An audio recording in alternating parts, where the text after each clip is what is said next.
Hey, this place is too loud. It's too loud! I can't hear you. What'd you say? This place is also too loud. Huh? Let's try another place. What? This one's even louder. Huh? Shh. We're gonna go see A Quiet Place too. Also. So, I liked the first one. I think the first one was pretty good, and John Krasinski's back directing again, and I think he shows up in, like, flashbacks or something. Like, he died in the first one. Yeah. Spoiler alert. For first and one. they got the same actors back playing the kids and stuff. You got Cillian Murphy playing a character, so, I don't know. I'm expecting good things. Yeah. I mean, I don't have high expectations, but as long as it's pretty close to the last one, I'll be satisfied. Don't tell anyone. Oh, let's be loud now. No, okay. Shh. I don't know. I liked it about as much as I liked the first one, so I thought it was pretty good. It had the feels, you know, a little less levity in this one, though, it seemed like. It seemed like it was a little more serious. Granted, I don't know. Maybe the other one was that way, too. I thought the first one was pretty serious. It was, I guess. Yeah. They're both pretty serious. The acting, I think, was good. Good. John comes back for Like that kid, I think. The girl who plays the little deaf girl, I think it's Millicent Simmons. I could be wrong on her name, but she's fantastic. Yeah, she did a great job. I usually have a hard time remembering anybody's names in these movies because they don't have a lot of dialogue and they don't say each other's names over and over again like in most movies. So I just kind of forget. But she did a great job. Her brother is pretty useless as a character, but the actor did a great job. The actor did a great job. That character is really annoying.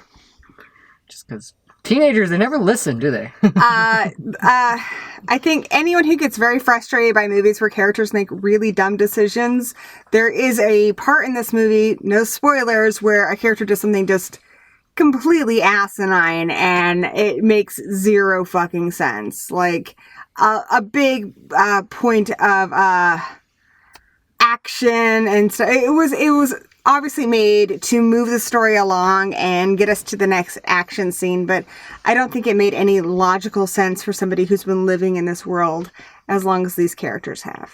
Yeah, to just go off and take that type of risk when they should be used to this and they should know how to not do that by this point. And there's a nice flashback that showed the day one when they first got attacked, and that was actually, I think, my favorite part of the movie. Mm-hmm. And I think John Krasinski, I mean, he's behind the camera, but I really missed his presence in front of the camera. I really enjoyed him. I mean, Cillian Murphy's great in this.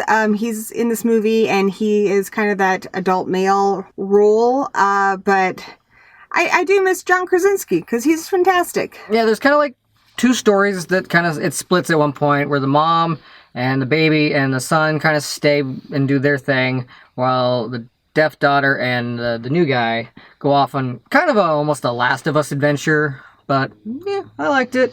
I will say a lot of the posters and trailers I saw said it's not the creatures they have to be worried about this time, it's the people.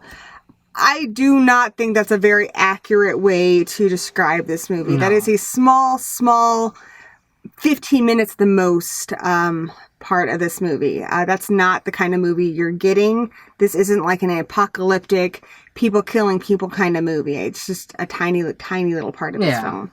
This movie is, I feel like, almost even more quiet than the first one. There's lots of places where it will completely cut off all the sound, and it does it really frequently.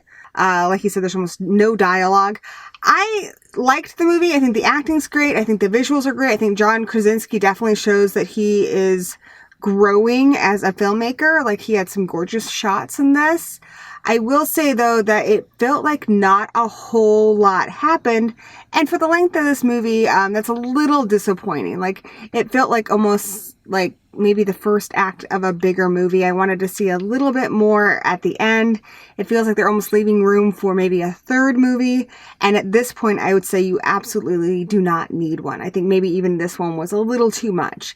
It's a really good movie, but it's not as good as the first one. And in a lot of ways, it's almost a little, it's almost unnecessary. I don't feel like a whole lot happened in this that we couldn't have surmised happening at the end of the first one. Yeah, I feel like the movie, well, metaphorically and literally, sometimes they tiptoe slowly to get to the next scene. That's why it really drags out. It's it still has good suspense, but that's kind of what it is. It just slowly moves around, and then you have loud screaming aliens and people dying. There's not a whole lot of people, other than that opening scene. There are some later on, but not a whole lot. I feel like with a sequel, you have either two ways to make a good sequel. You can either go bigger and better, like Aliens, has more action and it has more, aliens in it compared to the first one. I mean, you can do that. You can do the Friday the 13th movies, we're always trying to up the last one with more kills. You can do that. Or if you're doing more of a character-centered movie like these movies are, you develop those characters more and you bring us a little more into their lives. And there are a few scenes that did that, and I just really wanted more of those scenes. Because I don't feel like we really got to see a lot of these relationships grow or got to explore these characters really any more than we did in the first one. Not a whole lot. Mostly they just, in the very end of the first one, they kind of found out what the alien or creatures or whatever their weakness is, and they're trying to find a way to kind of share that with the rest of the world in this movie. I don't really know how much they can really share with everyone because radio is kind of limited to how far it can reach, but that's basically what they're going for in this, to try and spread that weakness around the world. But overall, I mean, I liked it. I didn't have huge hopes thinking, oh, this better be better than the first one. I thought it would be about as good as the first one, and that's pretty much what it was. I was also less scared of the creatures, knowing that they do have a means of stopping the creatures. They do understand the creatures a little bit better. My biggest complaint with the creatures is it seems like they go through the action movie rule. Like, you ever watch an action movie where there's 50 guys going to attack one guy, but they all attack him one by one? I don't know why, one creature only ever shows up when they hear a noise. So more than one, 5 of those things showed up, there would be no way that people would be able to fight back. Just a little nitpick. That's just me. I mean, but due to the filmmaking quality and the performances, I would say this is a really good movie, but story-wise, there's just not a lot here. No, not much happens.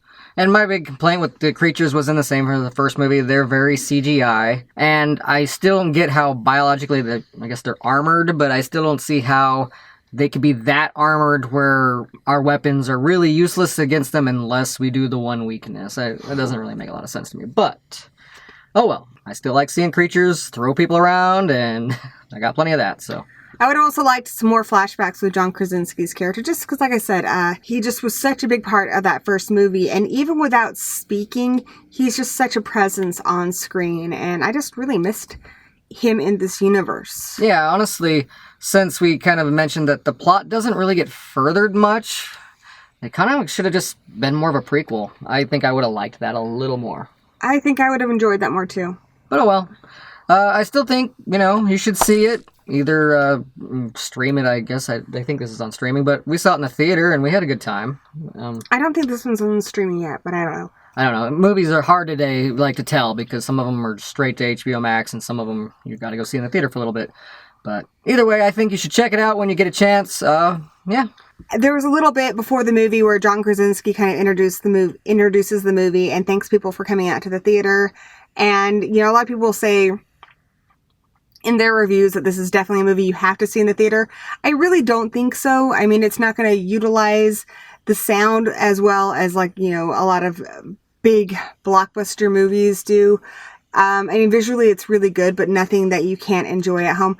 I think if you want to stay in and find a place to stream this, I'm not sure where or if it's streaming, or even if you just want to wait, you're not missing out too much. It probably won't take too long before you can watch it at home if you can already. Yeah, honestly, and just, check out movies, but do it safe. Do it at your own convenience and comfort. Don't pack in anywhere just because this movie isn't worth that. I guess, if you are hungry to get out to the theater and it's safe where you are, absolutely, this was a good time. If you really want to see this movie, but you're not quite ready to go to the theater, go ahead and wait. It won't hurt you. So, until part 3, cut.